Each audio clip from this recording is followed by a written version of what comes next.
Eat, save, and be merry with low prices and same-day delivery from Amazon Fresh.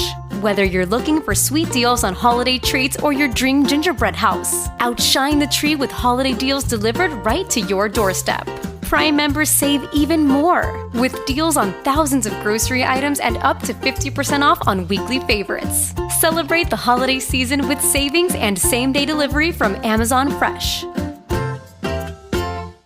Happy Festivus! This is the Bob and Jeff Show. A Festivus for the rest of us! Starring Bob Lutz. The tradition of Festivus begins with the airing of grievances. I got a lot of problems with you people. Now you're going to hear about it. I'm a self-promote. Either you promote yourself or nobody else is going to. And now as Festivus rolls on, we come to the feats of strength. This year, the honor goes to Jeff Lutz. Let's rumble! I let my work speak for itself. You don't get to steamroll. You don't get to be a bully. You couldn't smooth a silk sheet if you had a hot date with a babe. I lost my train of thought. And Jason Duda. It's a Festivus miracle! Nip it in the butt right away, boys, and be done with it. Nip it in the butt. There's a pole. Requires no decoration. I find tinsel distracting. 97.5 and 1240 KFH. Happy Festivus! Happy Festivus! Hour number 2, the Bob and Jeff Show here on KFH Radio. Bob Lutz, Jeff Lutz, Jason Duda in with us today, the three-man booth. We'll have Hutchinson Community Football Coach Drew Dallas coming on at 3:25 today, and at 3:40, Adam Teicher from ESPN.com. We're off the rest of the week. We hope everyone has a very good holiday season. Jeff's obviously not off to a great start. Why? The meal the other night is, well, that Kobe Steakhouse is always great. Always. I enjoy it, and we had a good group. And that was good. Yeah, it was. I had a great time. The other things that happened on my birthday, Josh Naylor was traded to the Diamondbacks. How do you feel about all that Guardians movement? Guardians, I like it. In fact, I think you'd love anything they did. No, I wouldn't. You'll talk yourself into anything. No, I do like it, though. I like it. I like the team that they are right now. And I think they may have another move or two left in them over the course of the rest of the offseason. They score runs with Kyle Manzardo. I've been hearing about Carlos Manzardo, Santana, Jose Ramirez, Lane Thomas, Stephen Kwan, John Kinsey Noel, Chase DeLauder, Juan Brito. They've got plenty of guys who can help them score runs. We expect Bo Naylor maybe to get it going a little bit more this year. Brian Rocchio had a great They put themselves in a position to beat the Yankees. Hey, give it a shot. You never know. Answer the question. Sure, why not? No, they haven't. Maybe not. I don't know. Maybe they have. Maybe they haven't. Are they better than the Red Sox? Sure. Really? Yeah. Red Sox just keep adding pitching. No, their pitching staff might be really good, but Walker Buehler didn't show a ton last year. He was good. He's worth taking a flyer on. I don't want to pay him $21 million. I mean, you wouldn't pay anyone $21 exactly. million. So I don't want to pay him that. And they got Garrett Crochet. You're better than the Orioles. I don't know. That's tough. I like our team. You better get better than some of these teams. Well, we picked up 11 years of controllable starting pitching. Don't care about that. Don't care about. You're talking like some guy in the analytics department. No, we've done that, and guys that could be in the rotation beginning this year for a $96 million contract with Andres Jimenez. It wasn't going to pay dividends, and Josh Naylor, who was god awful in the postseason last year and down the stretch. So you're happy with where you're at? I like the team. Well, then there you right go. now. That's all that matters. Nah, he's talking himself into David it. Fry will come back. He was a wreck Saturday night. Shane Bieber will come back. He was a wreck. Absolute wreck. He was a wreck. Maybe that's why he turned to the. We're not talking about that anymore. No, we're not. I can't believe I'm not allowed to talk about that. No, you're not. I'm so excited about that. I That's could so finally got something that we can chat about, Jeff and I. Yeah, you can talk And about it you're with like, him oh, no, we can't talk after about the it. show. You want to talk about it? You want to go get a drink after the show and talk about it? Crazy not to. I'll just show you some other drinks. 869-1240 What happened? is the number, the IHOP hotline. This is where I lose you. What do you mean? I don't you get go? it. What happened? You got your daughter home. You got Christmas coming up. Yeah, we went and watched the end of the Shocker game and then basically went home. And between those two events, not a lot great happened. But we had a good time. Did you? Yeah. I thought so. Well, good for you. We're got a lot figured out. We're proud of you. Thank you. What about the Shockers? So they send us lots of mixed signals. Earlier in the week, beaten handily by UMKC, which isn't a very good team by all accounts. I mean, they don't have a good record. They don't have a good history. There's no reason to think they're anything. And then Saturday night, Wichita State played easily its best game of the year, in my opinion. Shot the ball well, defended well, attacked, had a good crowd. Felt like Shocker basketball. Where are we as they get ready to play Friends and then get into conference play at home against Temple next week? Well, it kind of goes game by game, it seems, with this team. You feel a lot better, like you felt terrible about Florida, and then maybe they kind of rebounded a little bit. Then you feel terrible about UMKC or Kansas City, and then they come back with the best game of their season so far. So you have to be on an upswing. You just don't want the highs and lows to be so dramatic and so extreme. And I don't know. I don't know if you'll be able to avoid that in a conference season. Duda. Well, we'll see. What do you mean, Duda? Well, he's doing something. Ups and downs, man. It's ups and downs. That's the problem. You bring all these guys in, you're going to click one game, then if you try to change something, it's not going to work for this and that, and so then you have the downswing again, and this is the problem as we go back to the portal all the time, and you have to go get new players, and you have to start over again. It's a mess. I don't think Wichita State. I don't think Wichita State is a portal issue. I'm talking in general for programs. Well, that's fine, but we're talking about Wichita State. Well, I'm not. In particular. I'm not. We right know now. how you feel about the portal. Despise it. Good. Despise but I don't it. think I don't think that's the issue for the Shockers. I just think that what's the issue? I think that their shooting has been inconsistent. They've not identified the right guys all the time.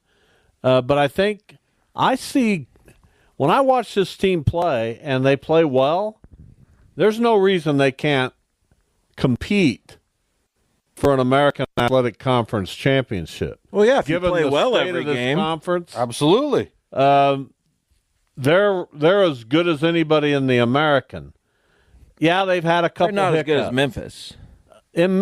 Get back to me on Memphis. They're not as good as Memphis. Memphis had a primetime opportunity the other day at home and got handled by Mississippi State. And that's a good team, coached by former Shocker assistant Chris Jans, no question about it. But I don't trust Memphis as far as I can throw them, and neither should Aren't you. we saying the exact same thing about Wichita State? Only their hiccups don't come against Mississippi State. They come against UMKC, which is a little They had one hiccup in a game they definitely should have won, and that's UMKC. Right. They lost on the road at DePaul, which is not an easy game anymore. Yeah, but Not an easy game anymore. It has been for most of the other And then they quality lost teams DePaul against has played. Florida, which is obviously one of the best teams in the country. Didn't DePaul lose by 20 to Northwestern, or am I just making that up? Well, I don't know what you're talking about. I don't either. You keep talking about things. I just popping They lost off. by 28 to St. John's and 20 to Northwestern. Yeah, so That's their win over Wichita State. But they play. Nobody wants to play St. John's. DePaul is not a good team. They may not be a good team, but they're a better team. No, they're no. Yeah, Better they're a than better what? team. They won 3 games last year. Okay, they might win That's 5. what I said. They might win 5 this year. Jeff, are you still drunk? I mean, DePaul sucks. Go Can up we, and throw Can we up. just say what is true? DePaul sucks. They're 8-4. Who's on the line? Anybody on the line, Max? My accountant. Jay Mariotti? Who? Oh. Jim 89. Here we go, Jim. How are you? Your last call ever to the show, Jim. I was at the game Saturday night. Even Steven All right. in the first half. It was a Russ. What was the former announcer? Greavy. W. Yes, Gus Greavy. They got out-coached in the second half. Kansas State did. What does They that have to do with pulled Gus away. Greavy? Gus Greavy. Remember Gus Greavy? He put him Yeah, in but a I deep don't know freeze. what that has to do with him. What does that have to do with him? Well, when you had a game where it was questionable whether you were going to win, and Gus Greavy would start yelling and screaming and so forth, and Gus would kind of think that he pulled it out by hollering and screaming and so forth, and he'd call that a W, and he'd be happy as hell. But you probably don't remember Gus Greavy. Your dad probably would. No, I don't remember Gus Greavy. I'm only almost 70. No, I've been following the Shockers since 1962. So no, I don't know Gus Greavy. Greavy's around since 1962 on 1240 AM. Thank you. But anyway, they got out-coached. They got out-coached Saturday night at Kansas State. Those teams were as equal as could be. They just got out-coached. But There you go. That is a good thought, Jim, and I appreciate it. And Gus And the Greavy other would be thing is, proud of that if you're call. going to have for a small water, $3.50, and $10 for handicap parking, it's going to take a while. There's not many people there over 60. There were very few. I walked probably 2/3 of the circle twice. Jim, may I ask a question? Yes. Have you been drinking screwdrivers? No, I have been drinking it all, Okay. but I mean, tell you, I I wouldn't. enjoyed that. I enjoyed that game as much as I did with Stallworth. Everybody had fouled out except Stallworth and some Pee-wee, and they beat Cincinnati back when Cincinnati was the greatest of the great. We were at that game together, Jim. Can you believe that? I was just You went to a that game? tot. I was at that game, yes, sir. What was Thank real you for the funny call. is- I appreciate it. There's Jim 98. 89. Got him transposed. Turning 90 next year. Good for Jim. We love Jim. And Jim can keep calling the show regardless of what we're talking about because he has his own agenda. Absolutely. Absolutely. Best part about Jim.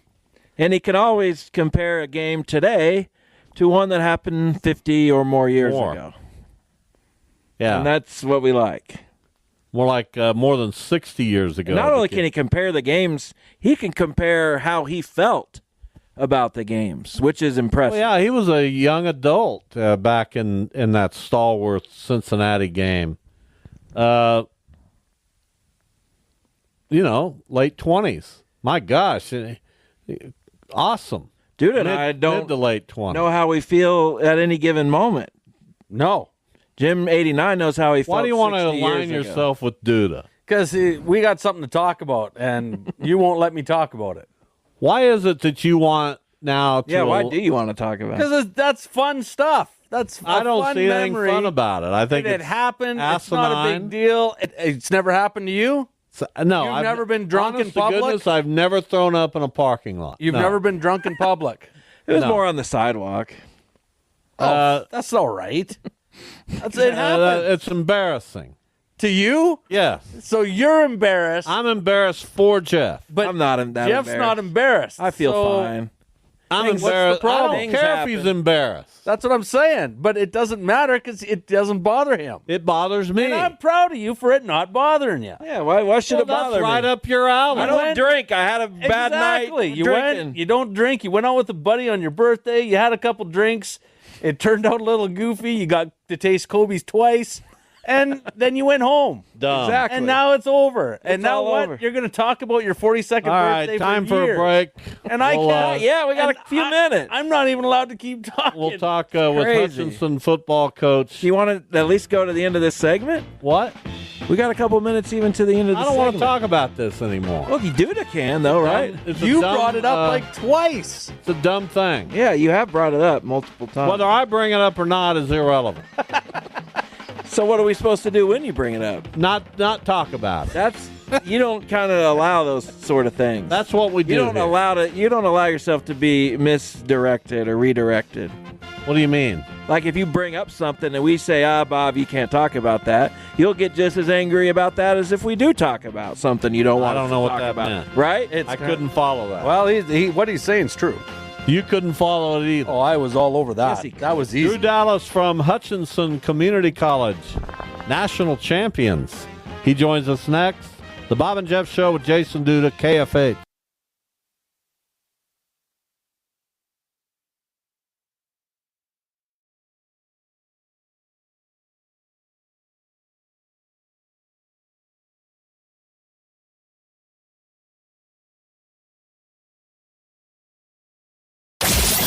This is the Bob and Jeff Show. We are joined by Drew Dallas. He's the head football coach at Hutchinson Community College. They beat Iowa Western last week, 28-23 in Canyon, Texas, to win the National Junior College Championship. Boy, what a deal to happen right around Christmas. How much celebrating has been done in Hutchinson, Coach? Quite a bit of celebrating, not much sleeping, I know that much, but yeah, busy time of year right before the holidays, and a great way to end the season for sure. Well, you've had a really strong program at Hutch for a while now. What gave you hope and belief that this team could be special in the way it turned out to be?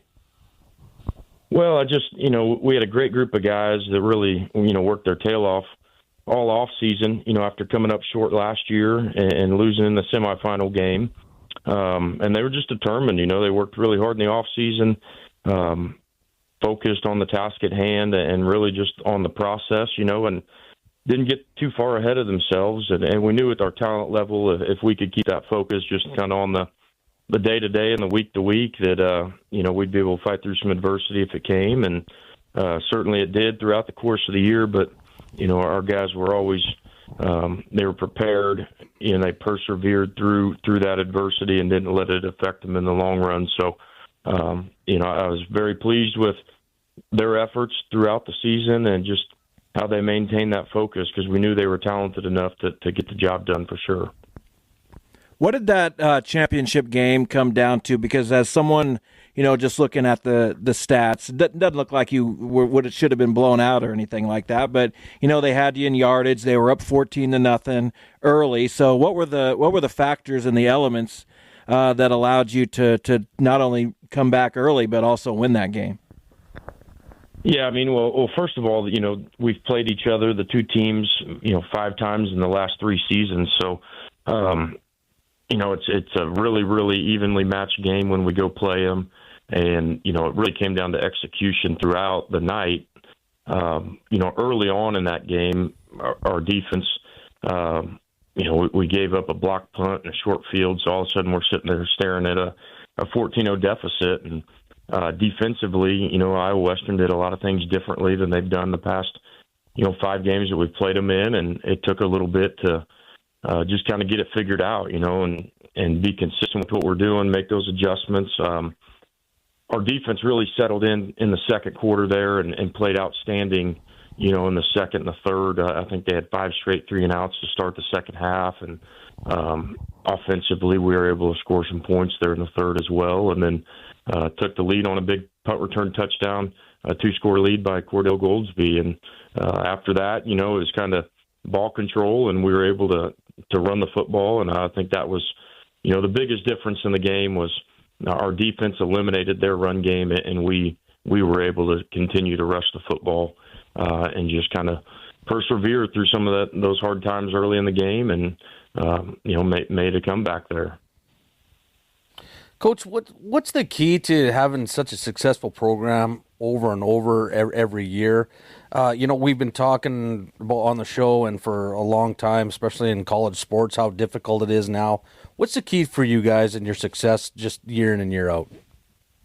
Well, I think, there's a lot of things that factor into it, obviously, but a consistent message, of making sure that the standard's not changing with how we operate, day to day and year to year. And our guys know, hey, when we recruit them, what that expectation is, what that standard is. And I think just having a consistent message from our staff, obviously having a support system around us to be able to go out and attract the right kind of guys into our program is really the biggest thing. But, junior college football is hard. There's so much turnover year to year, and roster management is difficult. And so, getting guys in and only having 18 months max with them to get them to that level is always a challenge. But I think the more consistency we can have within our message and our standards of how we operate, really on a day-to-day and what the expectations are,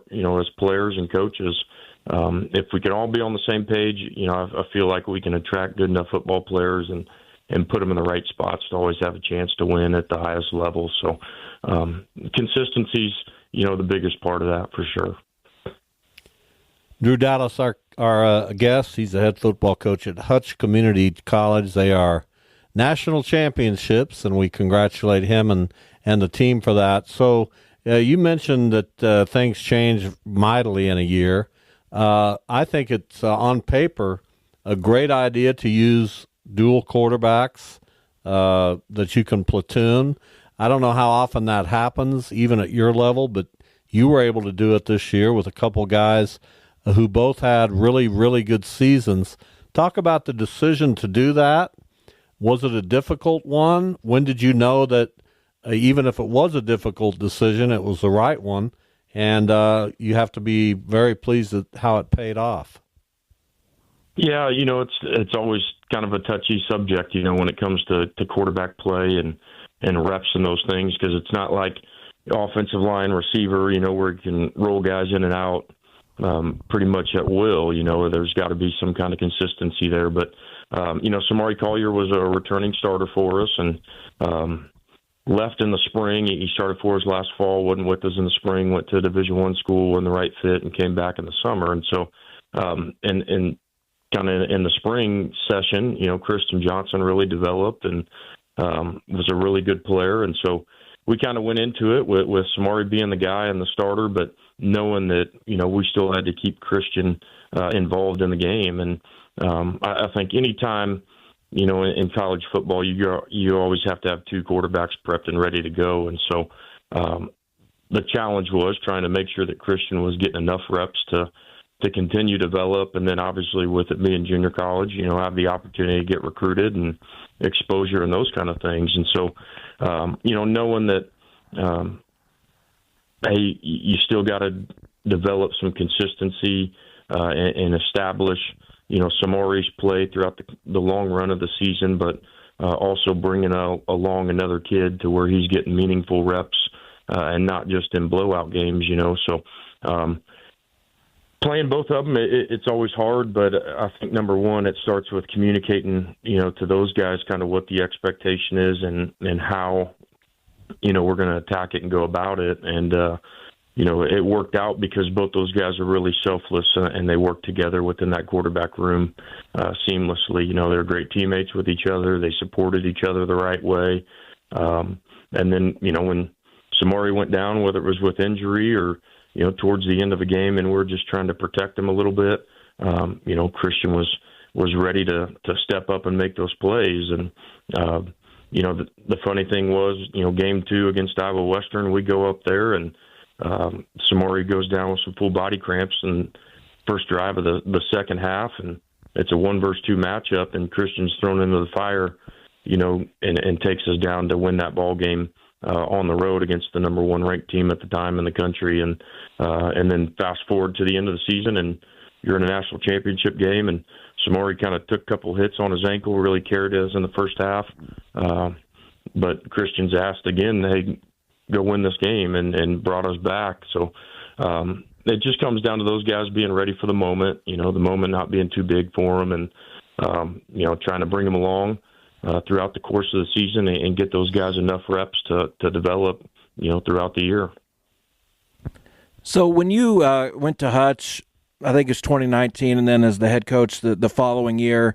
What was your feeling as far as, competing for national championships? That league, the Jayhawk, was dominated for a long time by Butler, and then I think Garden City won a national championship in there. Did you see, maybe not like an opening because the conference is still really good, but did you feel like if you could use Hutch's history and its resources to your advantage that you'd be in the mix for conference titles and national titles more often than not? Yeah, absolutely. And coming up here in 2019 as the offensive coordinator and working for Ryan Rhodes, my first season, that was kind of the expectation, was to play in that game and get a shot to do it. And we came up short in 2019, but I knew we had the talent level to do it, and we just needed to get some things, tightened up. And when I got the head job, that was kind of the first thing that, hey, we're going to operate this thing in a way that, our goal each and every year is to compete for a national championship. And obviously there's things along the way that you got to accomplish, and winning a Jayhawk Conference championship is one of them. But, I think we've got such a good support system here, and the community of Hutch is a nice place, and the people support us the right way that, we have everything we need to make it, one of the best experiences in junior college football for guys. And so, really kind of taking that 4-year model and transition it into the 2-year with the standard of competing for a national championship each and every year. And, that COVID season was the first season we were actually able to go out and implement it. And, I always joked around with everybody. In the first year we won that national championship, and people always asked, hey, what was the deal? And I said, hey, luckily as a first-year head coach, nobody had a head start on me because, everybody was going through the same thing with COVID. It was a first for everybody. So felt like cheating that year a little bit. But as we continue to build it, just making sure that standard didn't change, and we kept pushing guys in the right direction, developing the heck out of them and coaching them up. And, again, making sure we're bringing the right kind of guys into the program to be able to compete at that level each and every year. Drew, really congratulations on an exceptional season that ends with a national championship for the Hutch Blue Dragons. We'll talk to you as the new year approaches, and again, celebrate, but don't go crazy, okay? Like somebody here I'm working with today. Absolutely. Well, I can't say I haven't already done that, but we've had a good time for sure, and we'll keep enjoying this one. And you guys have a Merry Christmas and Happy Holidays. You too. Thank you very much. Drew Dallas from Hutch Community College. Here's Adam Teicher from ESPN.com. Covers the Kansas City Chiefs. They're coming off a 27-19 win on Saturday against the Houston Texans at Arrowhead Stadium. Adam's final home regular season game at Arrowhead covering the Chiefs. He's retiring after this season. Hi, Adam. How you doing? Good, Bob. How you doing? That's even bigger news than what the Chiefs are doing in my world. In my world, too, believe it or not. So, yeah, it was just kind of crazy. I really didn't think about it. And then I'm heading to the stadium on Saturday morning. I'm thinking, you know what? I'm not going to be doing this again, except for the playoffs. So it was a little weird just standing down on the field before the game saying, hey, I'm not going to have this view much longer, and being once the game got going, I got kind of busy. But when it was over and work was done for the day, I still reflected a little bit on what a great privilege it's been to work out of the Arrowhead Stadium press box for so much of my life. You've probably been there more than anyone. So there's been a lot of wringing of hands and nervousness about how good the Chiefs are because they had so many close calls and so many things went right for them to win a good number of their games. But here they are 14-1. They just need a win or a Buffalo loss to wrap up a bye in a home field. Where are the Chiefs? How do you feel like, what do you think their chances are to get number 3 in a row? Well, I think the AFC is about as open as I've seen it. I think the Chiefs and the Bills, and maybe you throw Baltimore in there, are formidable. But I feel like it's hey, 4 through 7 could make some noise in the playoffs this year. I don't think there's just this huge gap that there's been in the past. I mean, there's been playoff teams in recent years. Pittsburgh was one, for instance, last year. You knew they weren't going very far in the playoffs. I don't know who you can say that about this year. I mean, I don't think Denver's good enough to beat a series of good teams, but they're good enough to beat anybody on one day. So I think it's going to be a weird year that way. And, I don't think there'll be any gimmies in the playoffs. And so, what's the Chiefs ready for that? I think they're good enough to do it, but, boy, I still think there's things to fix for them. Defensively, they haven't been what they were last season. And, when they were struggling offensively, but they knew they would be in every game because their defense was so solid. And this year, they just can't get a big play to save their lives offensively, and that's costing them. And they're having to be so efficient and make so much of every possession they have because otherwise they just can't do enough to win a game. So it's. It's a different kind of team, no doubt about it. I think they're good enough, but will they get it done? I just don't know this year. I certainly didn't think last year's was going to be a Super Bowl team going into the playoffs, and yet they did it. So I think I've learned to never say never with these guys because they're so resourceful in a lot of ways. So who wants to be involved in a close game with the Chiefs down the stretch and doesn't think that the Chiefs are going to be the ones to make the plays? They've just been so consistent with that, and it's hard to say they can't do it again. So on your outlet this morning, ESPN.com, Bill Barnwell wrote about some of the flaws of the Super Bowl contenders and brought up Kansas City's inability or maybe unwillingness at times to throw the deep ball. How much of a flaw do you think that is at this moment for the Chiefs? How much does Hollywood Brown kind of change that dynamic? And how much do they even want to change the dynamic on something that's got them to 14-1? No, I think they do need to change that dynamic. I agree with Barnwell on this one that it's going to be hard for the Chiefs to beat a series of good teams the way they've been operating offensively. You look at the game 2 weeks ago in Cleveland, and the Chiefs ran 78 plays on offense, which is a good number. I mean, it's not a record or an inordinate amount. I mean, you see it every now and then, but that's still a good number. So they ran 78 plays, and they had 2 plays of more than 15 yards, and neither of those were really long. One was 21 yards, one was 23 yards, and so you wonder wwhy they get 6 turnovers and still only score 21 points. That's partially why they just can't get the ball down the field in it with any kind of consistency. Then you look at the game against Houston the other day, and Chiefs had 70 offensive plays, and they had 1 play of more than 20 yards, and that was the 36-yard pass to Smaje Perine. So it is a real problem for the Chiefs. They're having to do so many little things well, including make plays on third downs to keep drives going so they can survive. And sooner or later, that's going to catch up to you. They've done a great job with it to this point, but I feel like that's going to be something they have to have. They have to get more big plays to beat good teams, a series of good teams in the playoffs. So we'll see if they can get that done. I feel like it's in them. We've seen it from them before. The quarterback certainly is good enough. I think Hollywood Brown is making a difference, or is going to make a difference.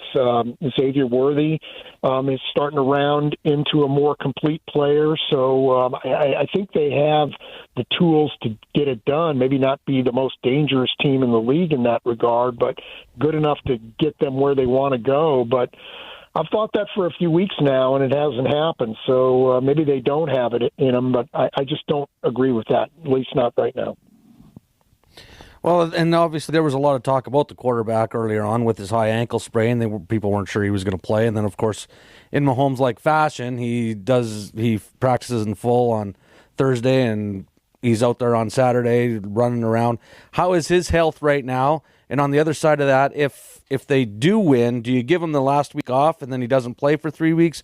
What do you think the Chiefs do in that situation? Yeah, first of all, that's a great problem for them to have. They would love to be able to have those kinds of problems and wonder how to handle him and other guys as well. by securing that first round bye by beating Pittsburgh this week. So, but as far as Mahomes goes, I had a chance to talk with him today, and he seems to be in a really good place with it. He came out of the Houston game well with the ankle. Feels like he'll be in a better place for this game on Wednesday in terms of the ankle than he was against Houston. He said, my body's going to be sore. I mean, it's only, such a short week that my body will be sore, but my ankle will be fine. So I think he'll be fine. We saw last week, he could do the things he needs to do to be effective on that ankle. So I think he'll be fine. And what they do with him, I don't think you let him rest this thing. If they can win against Pittsburgh, you sit him out against the Broncos, you let him take it easy during the bye week, and then you play him. So I think that's not. I think that's the best way for the Chiefs to go. This has been a hard season for a lot of the Chiefs. For him in particular, he's taken more hits than he has at any season of his career. He's been sacked more than he has in any season of his career. They need to give him a break here, and they ask a lot of him, and usually delivers. But they need to give him a break. And yeah, it's not ideal having so much time off, but if anybody can stay sharp, it's him. So I feel like that's the best way for the Chiefs to go. It's been they've had to play a lot of their better players, maybe more than they might like because of the close nature of so many of these games. So giving guys an extra week off and maybe 2 weeks off would be a good thing for them at this point. Adam Teicher with us. I got one question to ask you. It's more of an inside football, actually inside journalism question, maybe one better ask over a glass of vodka and orange juice. Who's your favorite person to interview during your time covering the Chiefs? We know Mahomes is the best player. We know Andy Reid now has established himself as the greatest coach in Chiefs history. Who have you enjoyed interviewing, Adam? Oh, I'd have to really think about that maybe to give you the most accurate answer. But the guy who just pops into my head immediately is Dick Vermeil, because he was just such an open book. He would tell you what was on his mind and what he was thinking and how he was feeling, and he felt like it was a benefit to everybody to sort of open up what he was thinking and what the organization was thinking to the fans, and he could do that through me. So I always enjoyed talking with Dick Vermeil. I thought I was always going to get the truth, and I was always going to get it unvarnished, and so it was. There have been others over the years for sure, and so several players and other coaches, but the one who stands out right now, at least without giving it some good thought, is Dick Vermeil. Plus, just a really good guy, and what you saw with Dick Vermeil was who he was, and there were never any pretensions or anything like that. Wonderful guy. Adam, we really appreciate your time. Hopefully we'll get to talk to you again as the Chiefs approach the playoffs. But you're always great to come on our show, and we appreciate it, and have a very Merry Christmas. Merry Christmas to you all, too, and we'll talk to you guys down the road. All right. Thanks. Adam Teicher, ESPN.com, who's been coming on the radio shows that I've done for forever. Long time. He's been around forever. Well, he doesn't want to hear that. Well, that's okay. It's good to be around forever. He's better than the alternative. Yeah, definitely been around as long as vodka's been around. There you go. His brother, John, as you know, right? You remember John Teicher. Yeah. He was a broadcaster for the Wichita Pilots back in the day. I sure don't. Weren't you up there for some of those ball games? I couldn't have told you did radio when I was 5. Don't you remember? He was the guy that always drank orange juice. Then he went to UTEP, where he was the voice of the Miners for a long time. Well, that's a move. All right, that's it. We will not be here tomorrow, nor on Christmas, nor the rest of the week, nor next week. We're going to make some picks in private. Right now, yeah, in private. Oh, just and we're going to keep up for sure. We're going to keep up with that. Thanks for listening, everyone. Don't forget, when we return on the 6th of January, we'll be in a new time slot, 5 to 7 p.m. We hope you'll move along with us. Thanks for listening. See you soon. Oh, the weather outside is frightful, but St. Friday is so delightful. Buckle up and take it slow. Let it snow, let it snow, let it snow. It doesn't show signs of stopping, and my windshield wipers are wiping. My headlights are turned down low, so yeah, no. Brought to you by Youth of Virginia Speak Out and Halifax County High School.